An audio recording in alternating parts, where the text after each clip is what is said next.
Halo Staters, balik lagi nih dengan Statistika Educations.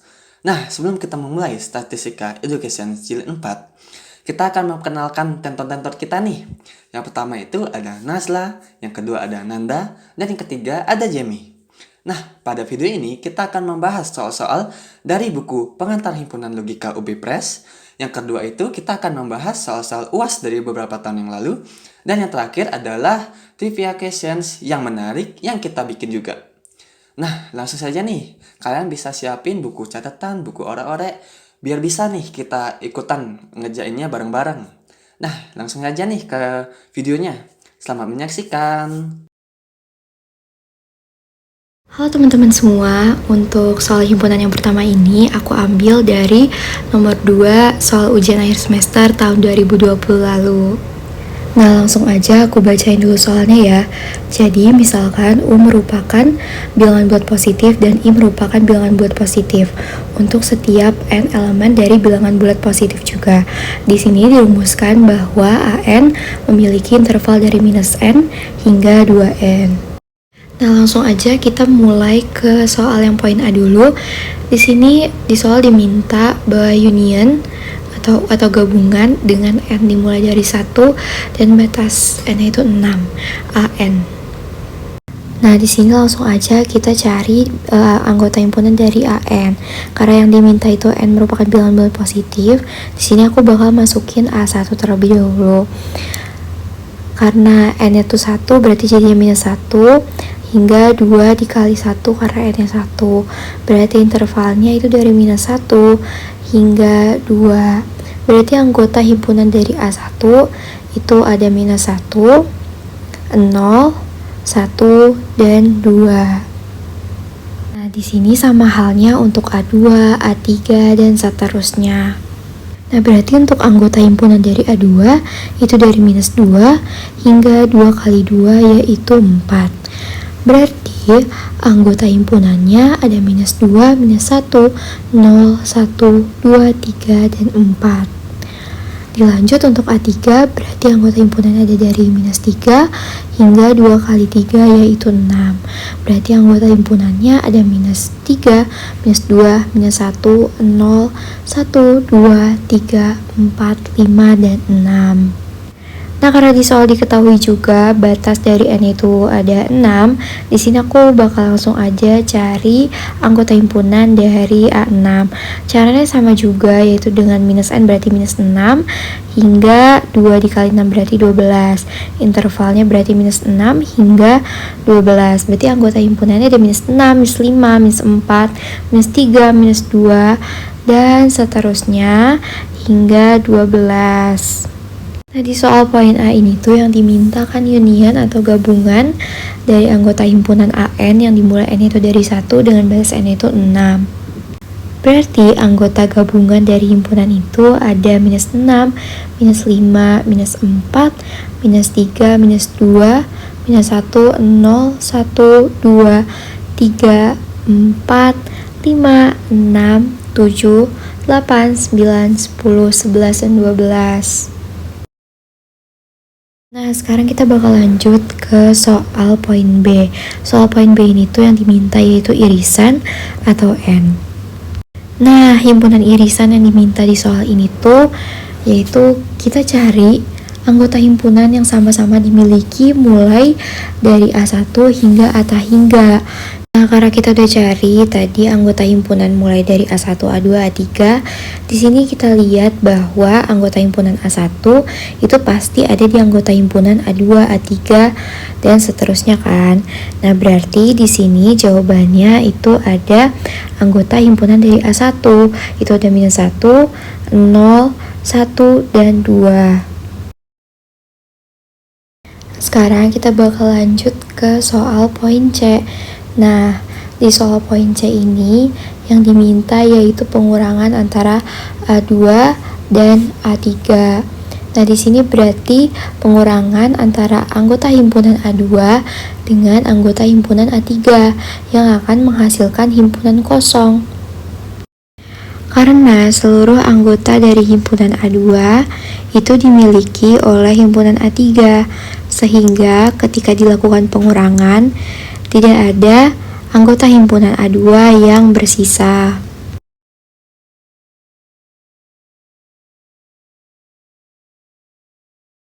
Nah, di sini kita bakal lanjut ke soal poin yang terakhir atau poin D. Nah, pada soal poin D ini diminta hasil dari A2 eksklusif OR A3. Nah, untuk menentukan hasil dari eksklusif OR ini ada rumusnya, yaitu A2 union A3 dikurangi dengan A2 irisan A3. Nah, di sini aku bakal nyari anggota himpunan dari A2 union A3 atau A2 gabungan A3 terlebih dahulu. Nah, oleh karena itu kita bisa langsung aja nih nentuin kalau misalnya anggota himpunan dari A2 union A3 itu ada minus 3, minus 2, minus 1, 0, 1, 2, 3, 4, 5, dan 6. Nah, selanjutnya kita bakal cari anggota himpunan dari A2 irisan A3. Nah, kita udah bisa langsung tentuin kan mana anggota himpunan yang dimiliki oleh A2 sekaligus A3, yaitu ada minus 2, minus 1, 0, 1, 2, 3, dan 4.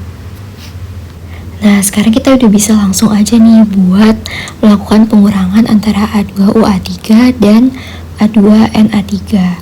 Di sini bisa kita lihat anggota himpunan dari A2U A3 yang tidak dimiliki oleh A2N A3, yaitu ada minus 3, 5, dan 6.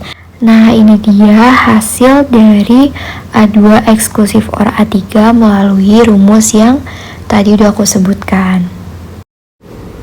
Nah, untuk soal himpunan selanjutnya, aku ambil soal nomor 2 dari ujian akhir semester tahun 2018 lalu.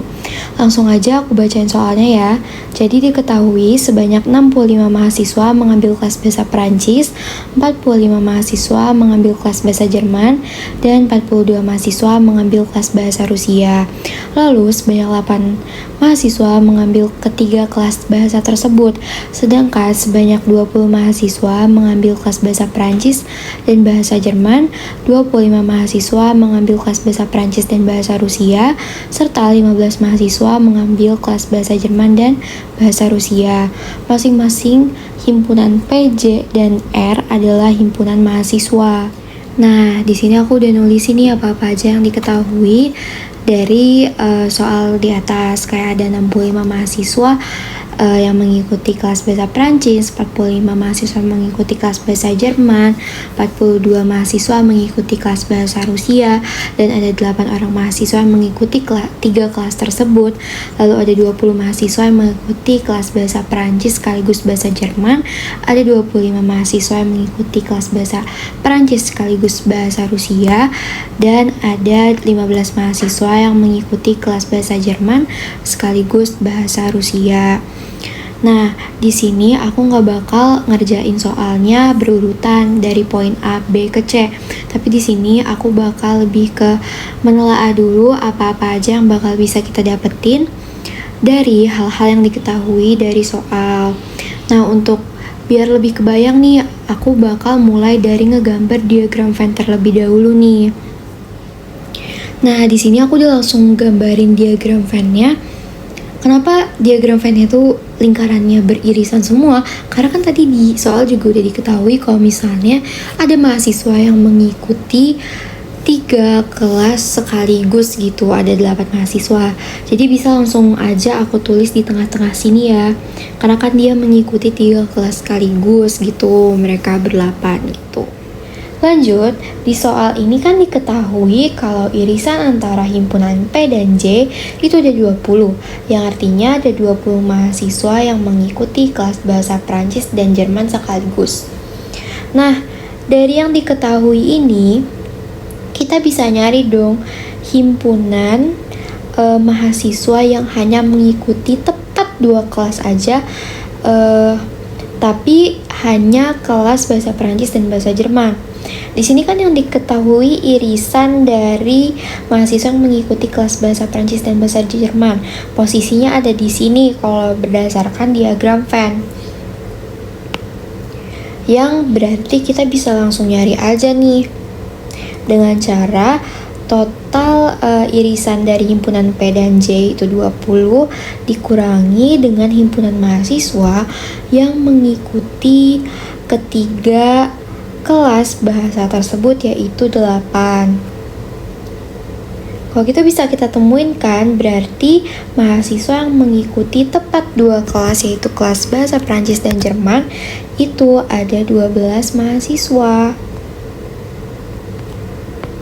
Yang berarti di sini ada 12 mahasiswa gitu. Nah, kalau udah gitu kita bisa langsung aja ngelakuin hal yang sama ke himpunan irisan yang udah diketahui dari soal lainnya gitu. Kayak kan di sini ada himpunan P dan R, irisan dari himpunan P dan R itu ada 25 mahasiswa dari total. Ini kan irisan ini ada 25 mahasiswa dan kita kurangin sama mahasiswa yang mengikuti ketiga kelas sekaligus kayak gitu. Biar ketemu himpunan mahasiswa yang mengikuti tepat 2 kelas di kelas bahasa Prancis dan bahasa Rusia gitu. Jadi ada 25 mahasiswa dikurang dengan 8 itu ada 17 mahasiswa. Nah, begitu juga buat himpunan yang antara J dan R, irisan J dan R itu ada 15 mahasiswa dikurangi dengan 8 mahasiswa, yaitu ada 7 mahasiswa.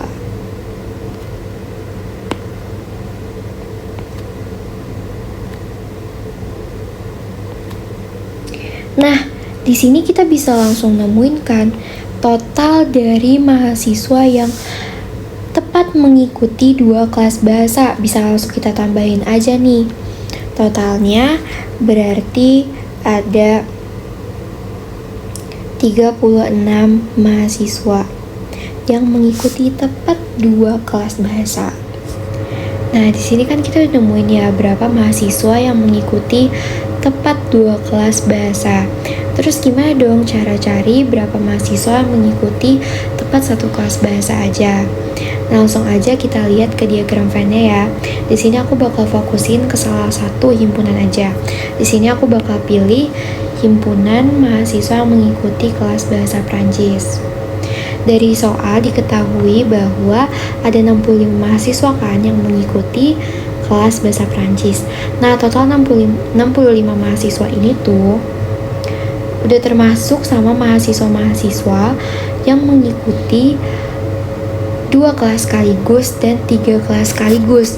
Jadi otomatis cara kita cari mahasiswa yang mengikuti 1 kelas aja, yaitu kelas bahasa Prancis ini aja tuh dengan cara pengurangan dari total kelas bahasa Prancis itu kan ada 65 mahasiswa dikurangi dengan mahasiswa yang mengikuti tepat 2 kelas dan 3 kelas bahasa sekaligus. Itu ada 17 mahasiswa yang mengikuti kelas bahasa Prancis dan Rusia sekaligus ditambah dengan mahasiswa yang mengikuti kelas Prancis sekaligus kelas bahasa Jerman, dan yang terakhir ditambah dengan mahasiswa yang mengikuti ketiga kelas sekaligus. Berarti hasilnya ketika dijumlahkan yaitu ada 28 mahasiswa yang mengikuti kelas bahasa Prancis, 1 kelas bahasa Prancis aja gitu. Nah, sama halnya untuk mencari berapa mahasiswa yang mengikuti tepat 1 kelas bahasa saja di himpunan bahasa lainnya. Sekarang aku bakal cari berapa mahasiswa yang mengikuti tepat 1 kelas bahasa di kelas bahasa Jerman. Total keseluruhan mahasiswa yang mengikuti kelas bahasa Jerman itu ada 45 mahasiswa dikurangi dengan mahasiswa yang mengikuti bahasa Prancis dan bahasa Jerman sekaligus, yaitu 12 mahasiswa. Lalu mahasiswa yang mengikuti kelas bahasa Jerman dan Rusia sekaligus ada 7 mahasiswa dan 8 mahasiswa yang mengikuti 3 kelas bahasa sekaligus. Yang hasilnya ada 18 mahasiswa yang mengikuti kelas bahasa Jerman. Tepat satu kelas bahasa, yaitu bahasa Jerman. Lanjut, aku akan mencari berapa mahasiswa yang mengikuti tepat satu kelas bahasa di kelas bahasa Rusia.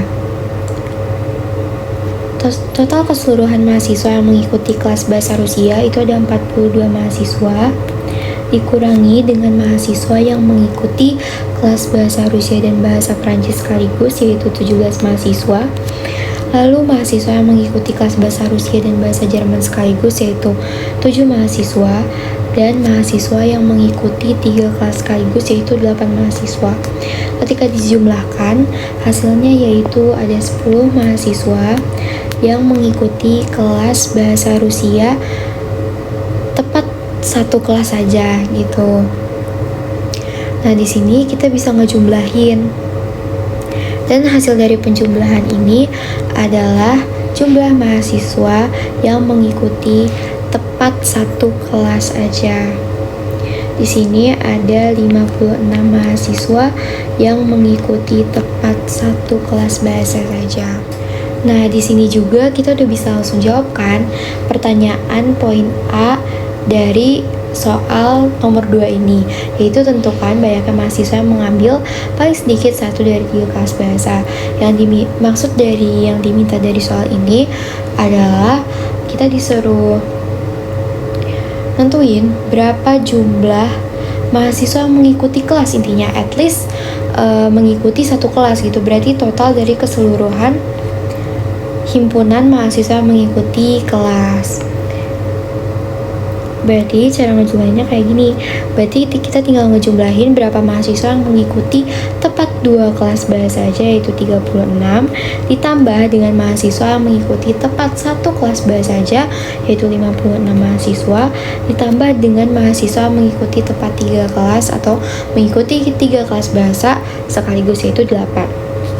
Oleh karena itu, ketika dijumlahkan, hasilnya yaitu ada 100 mahasiswa yang mengikuti kelas bahasa.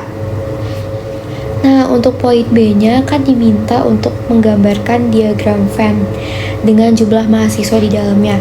Ini udah kita gambarin guys dari awal si diagram Venn-nya untuk memudahkan kita mengerjakan soal ini. Jadi, poin B sudah terjawab. Lalu untuk poin C sendiri juga sebenarnya terjawab, karena yang pertama ini ditanya mahasiswa yang tepat mengikuti satu kelas bahasa. Itu tadi ada 56 mahasiswa kan. Dan yang keduanya ditanya itu mahasiswa mengikuti tepat 2 kelas bahasa.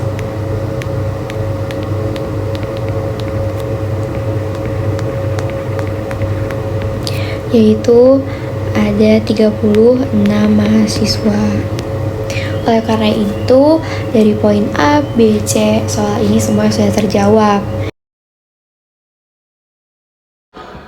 Oke, soal berikutnya. Di sini dituliskan bahwa apakah relasi R berikut refleksif, irefleksif, simetrik, asimetrik, antisimetrik, atau transitif. Alangkah lebih baiknya, aku bakal ngebahas sifat-sifat berikut agar teman-teman memiliki pondasi yang cukup kuat, agar kalau ngerjain soal ini lebih konseptual gitu. Oke. Relasi dikatakan refleksif jika A merupakan elemen dari A, sehingga A, A atau anggotanya itu relasi dari R. Relasi dikatakan transitif jika setiap A, B relasi dari R dan B, C relasi dari R, maka A, C merupakan relasi dari R juga. Simetrik. Di sini aku bagi menjadi 3, simetrik, tidak simetrik, dan asimetrik. Suatu relasi dikatakan simetrik itu ketika A, B yang merupakan relasi dari A, maka B, A merupakan relasi dari R juga. Relasi dikatakan tidak simetrik jika terdapat A, B yang merupakan relasi dari R, tetapi B, A bukan merupakan relasi dari R. asimetrik itu jika setiap A, B merupakan relasi dari R, maka B, A bukan merupakan relasi dari R. Yang membedakan antara tidak simetrik dan simetrik itu kata kuncinya di terdapat. Terdapat berarti maknanya ketika ada satu, ya berarti nggak simetrik, gampangnya gitu aja. Oke, antisimetrik.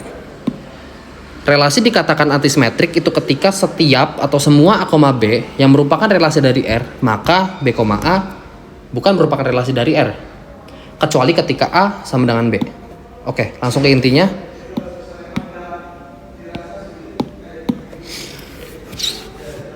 Di sini dimisalin, mungkin perlu diklarifikasi bahwa ini soalnya kurang lengkap. Ini harus ditambahin lagi. R merupakan suatu relasi dari A. Jadi apakah relasi dengan R merupakan suatu relasi dari A, apakah relasi R berikut refleksif, irefleksif, sampai transitif.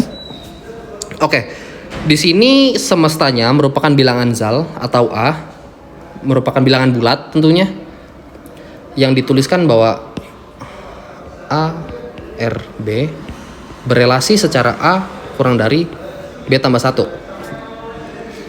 A kurang dari atau sama dengan B tambah 1 itu merupakan anggota yang berelemen A dan B. Sebagaimana yang udah dibahas sebelumnya bahwa refleksif itu ketika A, merupakan elemen dari R, merupakan relasi dari R, itu dengan anggotanya dan elemennya itu A, sehingga dapat disimpulkan atau disiratkan bahwa ketika refleksif itu elemen-elemennya sama. Nah, kalau kita kontekskan gitu ya, dengan elemennya itu A dengan B, dapat disimpulkan bahwa haruslah A sama dengan B. Dari persamaan ini bisa disubstitusikan ke pertidaksamaan ini, A kurang dari sama dengan B tambah 1 itu A kurang dari B tambah 1. Ketika A sama dengan B, itu B nya disubstitusin aja atau diganti sama A. Dapat 0 kurang dari atau sama dengan 1. Oke, pernyataan 0 kurang dari atau sama dengan 1 akan selalu benar untuk A dan B itu angka apapun. Untuk tentunya harus ngikutin si semestanya juga, sehingga dapat disimpulkan relasi dari ini itu refleksif.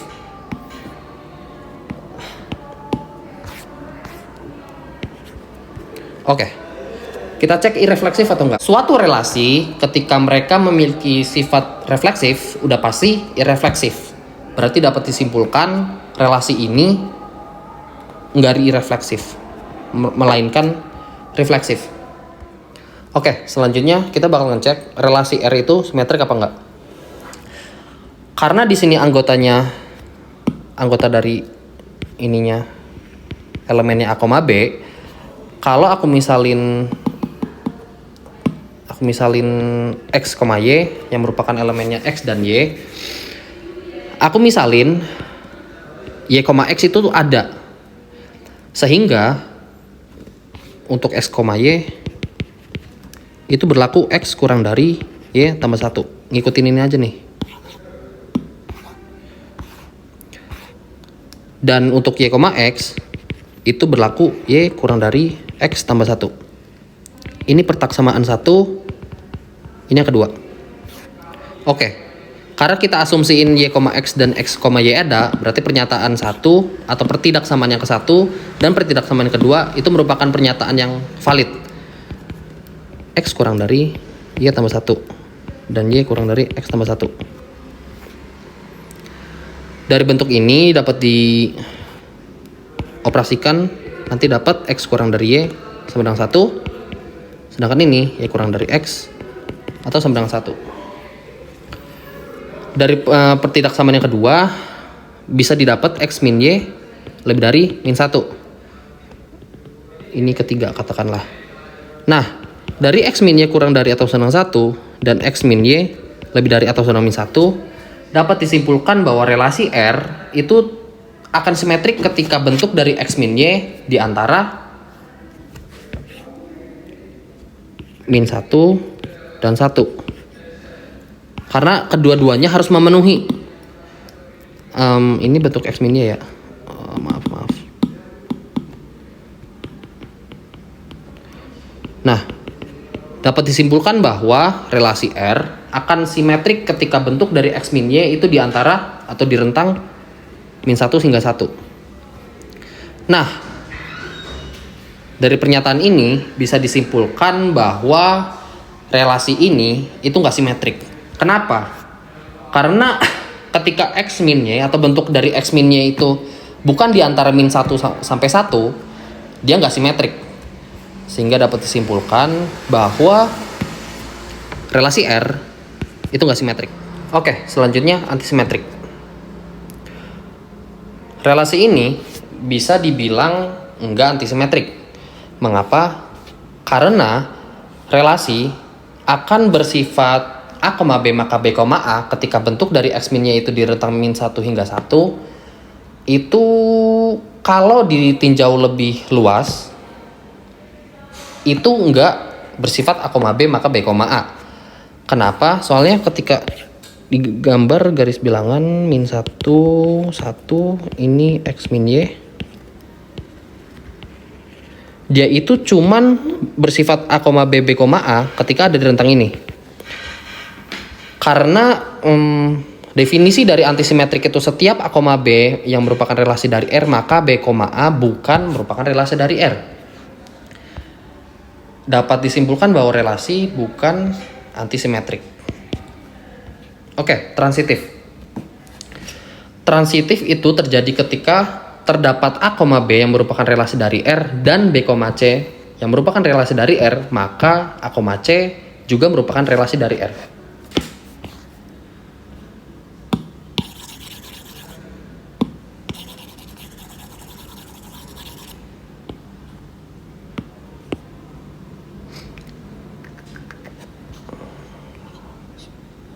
Oke, kalau anggotanya itu A, B, biar komprehensif, kalau anggotanya itu X, Y, Y, Z, apakah X, Z itu ada? Oke. Kalau anggotanya X, Y dan relasinya seperti ini memiliki hubungan X kurang dari Y tambah 1. Kalau Y, Z tentunya Y kurang dari Z tambah 1. Sedangkan kalau X, Z itu X kurang dari Z tambah 1. Oke, dapat 3 pertak samaan. Ini aku namain pertama pertak samaan 1, ini kedua, ini ketiga. Oke, yang ke-1 bentuknya X kurang dari Y tambah 1, Y kurang dari Z tambah 1, dan Z, mohon maaf, X kurang dari Z tambah 1. Petak samaan 1 bisa dioperasikan mendapatkan X kurang dari Y atau sama dengan 1. Sedangkan petak samaan yang kedua bisa dioperasikan sedemikian rupa sehingga mendapatkan bentuk Y min Z kurang dari atau sama dengan 1.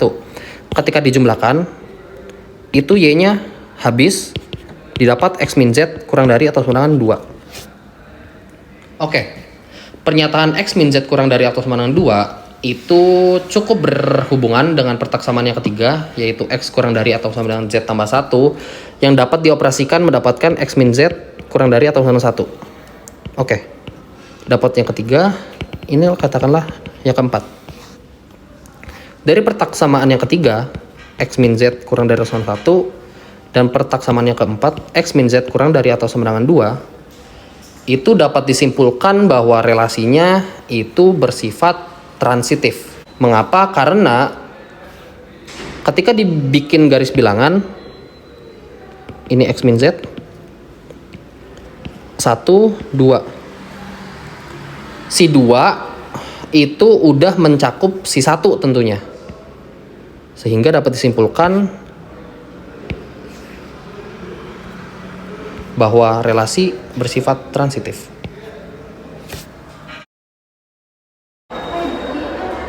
Jadi di sini saya akan membahas soal UAS tahun 2020 nomor 4. Fungsi f itu yang meoperasikan A ke B, G, B ke C, dan H, C ke D. Didefinisikan seperti gambar berikut ini. Yang A, tentukan apakah fungsi f, G, dan H adalah fungsi bijektif dan B, tentukan H bundaran G bundaran F dan inverse dari H bundaran G bundaran F. Oke, sebelum masuk ke soal yang A, kita harus ketahui dulu apa itu fungsi bijektif. Fungsi bijektif adalah fungsi yang memenuhi dua fungsi, yaitu fungsi injektif dan surjektif. Apa itu fungsi injektif? Fungsi injektif adalah suatu fungsi jika tidak ada dua elemen himpunan A yang dipetakan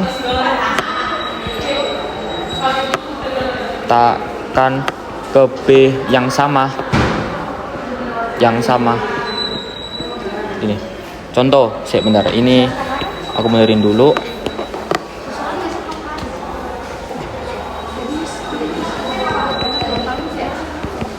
Oke, contoh, jika ada dua himpunan A dan himpunan B, misal ini ada A, B, C, ini ada 1, 2, 3, 4 gini. A dipasangkan 1 ke 1, B dipasangkan 1 ke 2, C dipasangkan 1 ke 3. Nah, di sini kan tidak ada himpunan B yang bercabang, jadi ini bersifat injektif. Oke, selanjutnya surjektif. Kalau surjektif yaitu suatu fungsi jika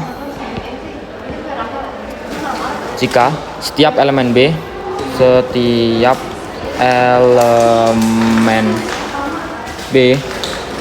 merupakan hasil pemetaan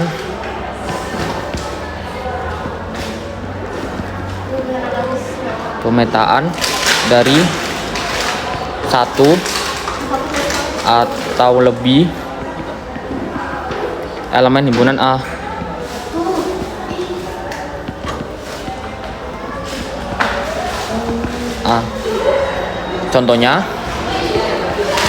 Contoh, jika ada dua himpunan A dan B. Ini misal ada A, B, C, D. Ini ada 1, 2, 3. A dipasangkan ke 1, B dipasangkan ke 2, C dipasangkan ke 3, dan D dipasangkan ke 2. Nah, fungsi ini tuh bersifat surjektif. Kenapa? Karena memasangkan penuh pada B dan tidak bersifat injektif. Kenapa? Karena terdapat himpunan B yang dipasangkan 2 kali. Oke, kita lanjut ke soal. Ini materinya, kita lanjut ke soal. Baik. Yang A. Tentukan apakah fungsi F, G, dan H adalah fungsi bijektif. Kita lihat fungsi F itu ini kan, A ke B. Ini A, B, C. Ini 1, 2, 3. Oke, A kedua, C kedua, B ke 1. Oke, ini bersifat injektif enggak? Enggak, ini enggak bersifat injektif. Kenapa? Karena terdapat himpunan B yang dipasangkan 2 kali. Dan ini juga tidak bersifat bijektif, tidak bersifat surjektif. Kenapa? Karena ini terdapat himpunan B yang kosong. Jadi ini pasti tidak bijektif. Ini tidak bijektif. Oke. Selanjutnya yang B. Yang B di sini. Oke, yang B ini fungsi G, memasangkan B ke C.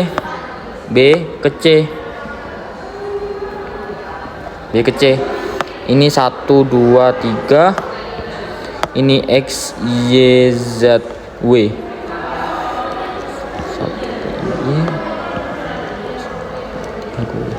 Nah, ini tuh nggak bersifat surjektif. Kenapa? Karena terdapat himpunan C yang kosong.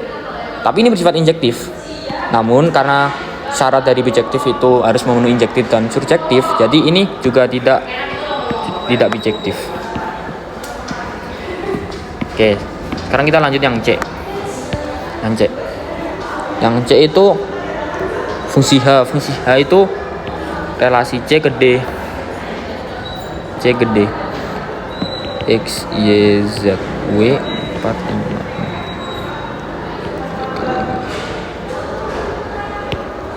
Z ke 4, X ke 4, Y ke 6. Nah, kalau ini Ini juga nggak bersifat injektif karena terdapat himpunan D yang dipasangkan 2 kali. Tapi ini bersifat surjektif. Namun syarat dari bijektif kembali lagi. Syarat dari bijektif kan harus memenuhi injektif dan surjektif. Jadi ini tetap saja bukan bijektif. Jadi ini juga salah. Oke. Itu untuk menjawab yang nomor A. Sekarang kita lanjut ke nomor B. Oke, yang B. Tentukan H bundaran G bundaran F. Oke. Arti dari H bundaran G bundaran F itu gini. H bundaran G bundaran F. Misal ada suatu himpunan. Ini F, ini ada fungsi F. Ini ada fungsi H. Kalau di soal kan gini. Fungsi G, ini fungsi H.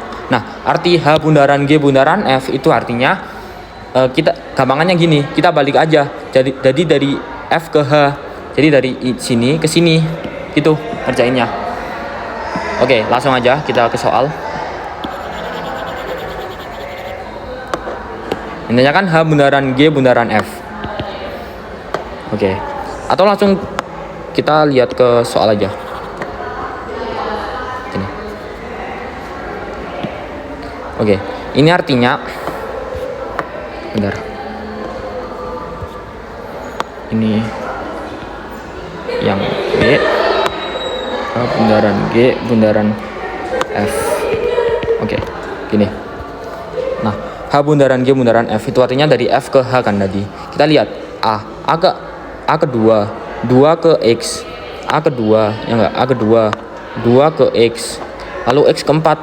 Jadi ininya apa? Ininya tuh A, 4 ini. Oke, selanjutnya B ke 1 ke Y ke 6. Jadi B, 6 gini. Terus C kedua, 2 ke X ke 4. Jadi C, 4 gini. Ini untuk oke. H bundaran G bundaran F. Oke, terus yang ditanyakan apa? H bundaran G bundaran F inverse. Oke, sebelum ke soal ini, aku mau jelasin kalau inverse, syarat suatu fungsi bisa diinverskan itu harus bersifat injektif. Injektif itu yang harus dipasangkan satu-satu. Kita lihat apakah fungsi ini merupakan injektif. Kita lihat. Ini sama aja kayak A memasangkan ke D kan. A, D gini kan. Ini A, ini B, ini C, ini 4, ini 5, ini 6. Kita lihat 4 dipasangkan ke A, dipasangkan ke 4.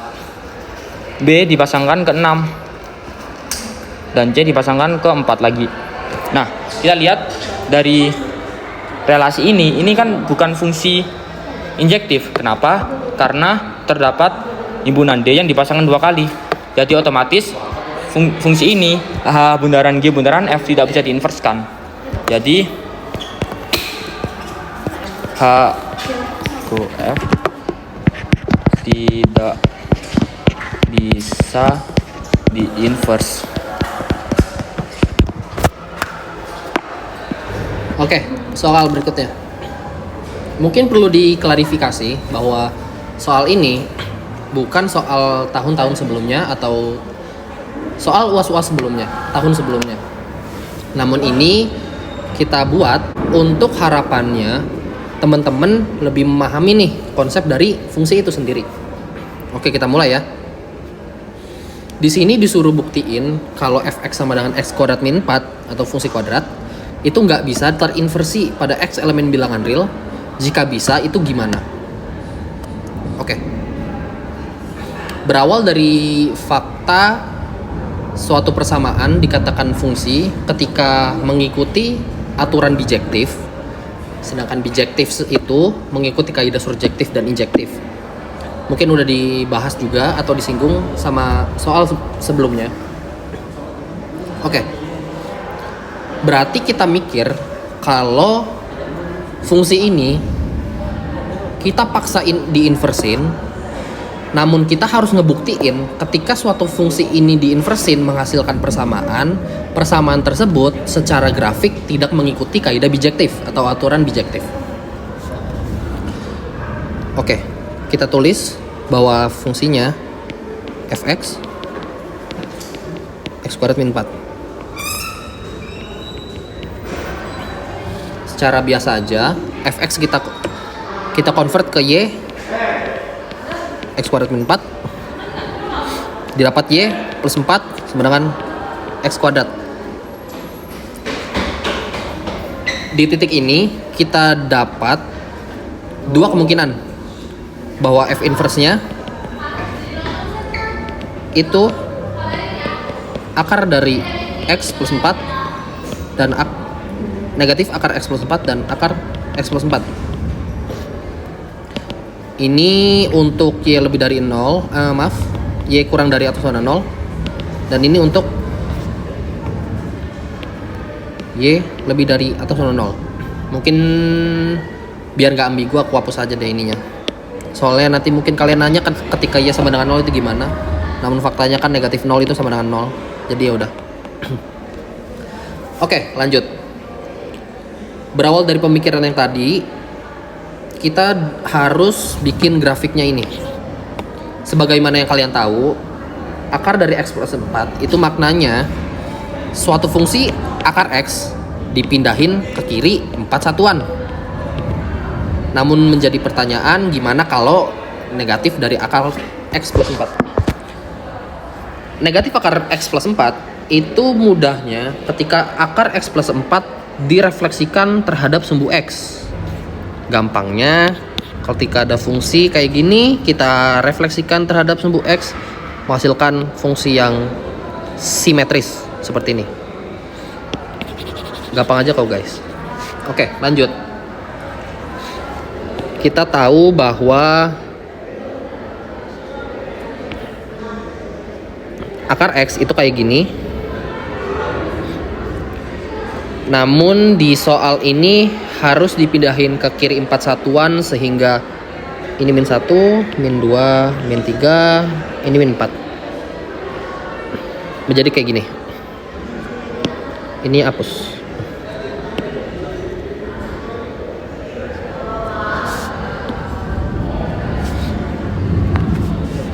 Sedangkan ketika akar x min 4 itu ya udah direfleksin aja sumbu x. Kurang lebihnya kayak gini. Oke. Itu cuman reminder aja buat kalian. Jadi aku langsung aja bikin fungsi inverse-nya biar rapih, biar enak. Oke. Ketika kita masukin suatu titik tentunya di domainnya. Kenapa di domainnya? Soalnya ketika aku sambungin ini, aku panjangin lagi, ini bukan domainnya, bukan domain dari si fungsi inverse-nya tentunya. Soalnya dia nggak masuk tuh, dia ini nggak ada. Katakanlah, ambil sembarang titik, sebarang titiknya misal di sini. Katakanlah absis dan hasil dari absisnya itu A, B. Ketika kita masukin atau secara matematisnya kita substitusikan lah ya, itu didapat dua kemungkinan. Kemungkinan yang ini dan kemungkinan yang ini.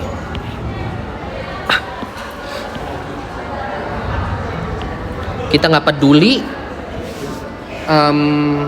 nilainya itu berapa atau outputnya itu berapa. Namun faktanya ketika kita masukin suatu input itu memiliki dua kemungkinan atau memiliki dua output. Dari situ dikatakan bahwa persamaan ini nih yang warnanya emas atau kuning ini itu nggak bisa dikatakan fungsi. Kenapa? Soalnya tidak injektif. Mungkin aku reminder ke kalian lagi kalau suatu persamaan dikatakan fungsi ketika persamaannya mengikuti aturan dari bijektif. Mungkin aku bakal reminder ke kalian kalau bijektif itu harus surjektif dan injektif. Surjektif itu kata kuncinya pada atau range-nya itu tepat terisi oleh domain. Entah memiliki sifat dualisme atau enggak di sebelah domainnya atau sebelah kirinya, domainnya itu tepat mengisi si range. Tepat di sini maksudnya kayak penuh, nggak ada yang kosong. Sedangkan injektif itu ketika tidak memiliki sifat dualisme atau secara grafik atau secara gambar itu nggak boleh kayak gini. Mengganda itu nggak boleh. Nah, dari fakta kalau suatu persamaan dikatakan fungsi ketika mengikuti aturan bijektif,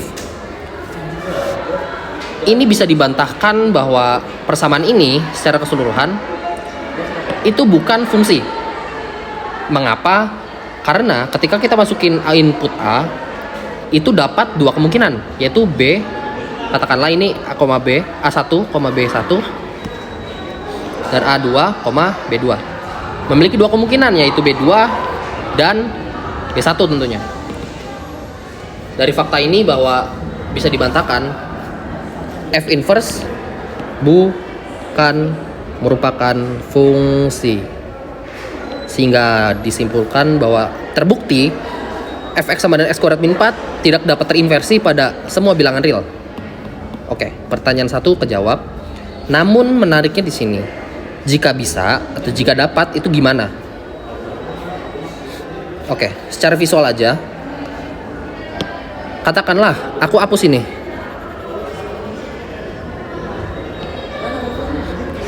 Ini jelas suatu fungsi. Mengapa? Ketika kita masukin input di sini, katakanlah A3, B3, di sini ada cuma satu kemungkinan, yaitu B4. Ini mengikuti kaidah bijektif tentunya. Karena ketika kita masukin suatu nilai, itu cuma memiliki satu output tentunya.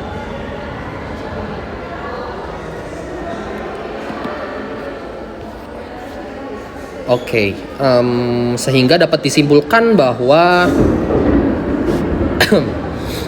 fx sama dengan x kuadrat min 4 dapat terinversi